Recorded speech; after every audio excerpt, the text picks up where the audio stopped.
Төрсний дараа эмэгтэй хүмүүс гунддаг, ганддаг, навсаадаг гэдэг тэр баг норм болсон тэр юмнууд ихэд л өөрчлөе.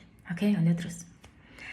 Би бас яг тийм байсан. Би ерөөсөө хувцсанд ач холбогдол өгдөггүй ингээл гэрээ хувцтай гарчдаг, хүүхдүүдэд салхилуулна гэвэл ингээл би ерөөсөө сүүлийн 2 жил 3 жил ер нь бараг өөртөө хувц аваагүй. Та нар бараг миний бичлэгнүүдээс миний хувцсуудыг тоолчих болно. Гарын 10 хорнд батгаар надад хувц байсан.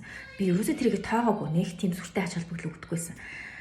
Тэгээд одоо би Монголд буцаж байгаа. Тэгээд сая хэд хоногийн өмнө өөртөө хэдэн хувц худалдаж аваад тэрийг ингээд за Монголд очиж өмсөе гэснээр за яад гэдэг.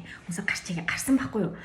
Тэгсэн чинь бүр айгүй гоё мэдрэмж авсан. Би шинэ хувц өмсөөд гоё хувцлаад нүрээ ингээ янзлаад үсээ янзлаа гараад хүүхдэд өгтлөөд ингээ гарсан чинь надад ямар гоё мэдрэмж төрсөн гэж бүр ингээ хүүе пимба нөө олон ном дээр гараад идэг нөө нүрэ угаа бүсгүй минь юу лээ ингээ тэгээ гоё сайхан хувцас өмс гэдэг чинь ийм учиртай юм биш үү? Энэ хин нэгэнд харагдах гэж биш, хин нэгэнд үнэлэгдэх гэж биш, тэ? Бусдад харагдах гэж биш. Өөртөө гоё мэдрэмж төрүүлэхийн тулд би гоё юм, сайхан байна гэдэг мэдрэмжийг авахын тулд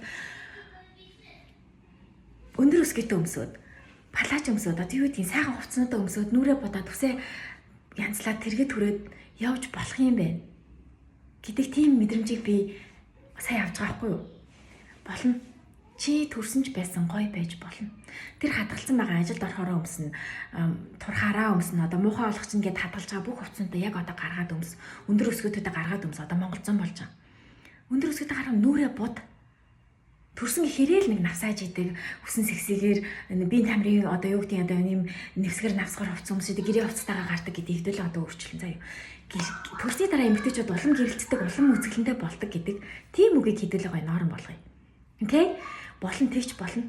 Чи заавал одоо юу гэдгийг ажилд орохоор гоё байх албагүй шүү дээ. Ээж хүн гоё байж болно. Нэл хүүхэдтэй эмэгтэй хүн гоё байж болно.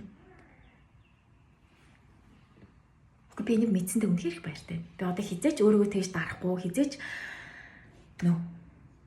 тэгээд үргэлж чадхаараа гоё хавцлаж нүрэ манзалж байна. Би өчигдөр энэ дээр ингээ байсан цагаан батга би бас юус ингээ тоохгүй л явуулсан. Нэг том цагаан батга айгу муухай харагддаг байсан л да. Тэгээд би ингээ тоохгүй л явуулсан. Тэгээд өчигдөр би ингээ аваа хийцэн. Өөртөө анхаарал тавьж өөрийгөө гоё сайхан байлгах нь ямар гоё сэтгэл санааны хувьд ч гэсэн гоё мэдрэмж өгдөг юм бэ. Энийг мэдэрсэн учраас ээжүүд минь одоо хамаг сайхнаараа яв. Ямар хамаатай юм бэ? Төрсний дараа ээжүүд бүр гэрэлтдэг, улам үзэсгэлэнтэй болдог. Окей? Love you. You are beautiful.